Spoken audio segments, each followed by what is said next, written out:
రాశారు. హిందువులు ఏమన్నా సెక్యులరిస్ట్ సాహిత్యం రాశారా? ఇవాళ సమాజంలో సామరస్యం, సమాజంలో విద్వేషాలకు ఒక ముఖ్యమైన వాస్తవం అనుకుంటే దానికి పోటీగా మనం ప్రతిష్ఠించవలసిన విలువ సామరస్యం. సమాజంలో వేర్వేరు మత వర్గాల మధ్య కానీ కుల వర్గాల మధ్య మధ్యనైనా ఒక సామరస్య సహజీవనం ఉండాల్సిన అవసరం ఉంది.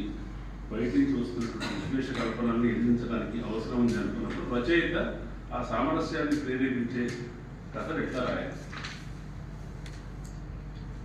అది అక్కడక్కడ చేస్తున్నారు రచయితలు. ఇవాళ గ్రామాల దాకా వెళ్ళి ఫేస్బుక్లో కనిపించే విద్వేషం గ్రామస్థాయి వాస్తవికత కూడా కనిపిస్తాం మనం చూస్తున్నాం.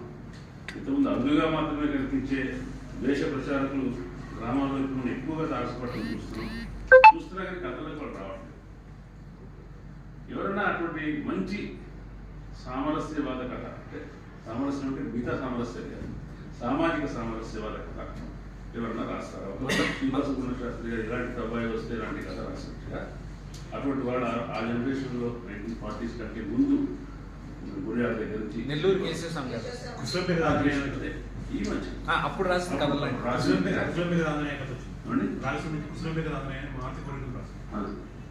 చేసినట్టుగా ఇవాళ ఎందుకు రావట్లేదు, వచ్చినా కూడా ఎందుకు చాలా అరుదుగా వస్తున్నాయి అంటే అది ప్రజలు కథ సాహిత్యం రావాలని ఎక్కడ డిమాండ్ చేయరు. కానీ ఒక సమయంలో ఒక తరం ఒక రకం అక్షరాన్ని ఇష్టపడుతుంది. అది ఎటువంటి అక్షరమైనా కావచ్చు. ఎందుకు మనకు 90s నుంచి మొదలుపెట్టి వ్యక్తిత్వ వికాస పుస్తకాలు ఎందుకు ఎక్కువ వచ్చాయి, ఇంటర్వ్యూకి ఎట్లా హాజరు కావాలంటే ఎందుకు వచ్చాయంటే కొన్ని కొత్త ఉపాధి అవకాశాలు, కొత్త వృత్తి అవకాశాలు ఓపెన్ అప్ అయినప్పుడు చాలా పైకి వెళ్ళడానికి అవకాశం ఉన్న వర్గాలు చదవడానికి కావాల్సిన సక్సెస్ స్టోరీస్లు, తర్వాత వ్యక్తిత్వ వికాస పాఠాలు, దానికోసం కొన్ని పుస్తకాలు వచ్చాయి. అంటే సమాజ అవసరాన్ని గ్రహించి ఒక వ్యాపార ప్రచురణ రంగమైనా కూడా కొన్ని రకాల ఉత్పత్తుల్ని, అక్షర ఉత్పత్తులను తీసుకొస్తాం. కానీ మనం అటువంటి మార్కెట్ డ్రివెన్ కాదు. ద సేమ్ టైం ఉద్యమాల్లో వాస్తవం నేపథ్య పరిస్థితుల్లో యాంత్రికంగా ప్రతిఫలిస్తే రాసేవాళ్ళం కూడా కాదు. మనం అనుకుని అనిపించాలి రాయాలి. ఎట్లా అనిపిస్తుంది?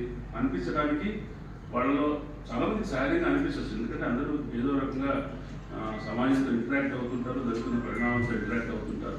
కానీ అక్కడే ఒక సమిష్టి సంబంధించిన ఒక సంకల్పం, ఒక ప్రయత్నం అవసరం అవుతాయి. మనం ఈ సమయంలో ఇటువంటి కథా రచనల సమ్మేళనం పెడుతున్నప్పుడు ఇవాళ